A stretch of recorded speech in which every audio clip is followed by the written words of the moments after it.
మహారాజు తానే సమిధల్లి మారి నిలువెల్లా వెలిగెరా భోగాన్ని విడిచి త్యాగాన్ని వలచి తాపసిగా నిలిచెరా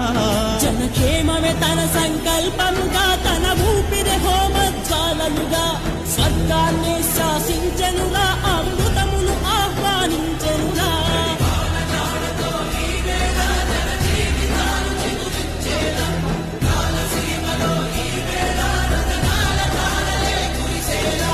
కల్లు కల్లు మని సిరిమూవల్లే చినుకే చేరగా జల్లు జల్లు మని పులకింతల్లు పుడమే పాడగా హరివిల్లు ఎత్తి కరిమబ్బు వాన బాణాలే వేయని నిలువెల్ల మంచు వడగళ్ళు తాకి కడగళ్ళే తీరని జడివాన జాడతో ఈ వేళ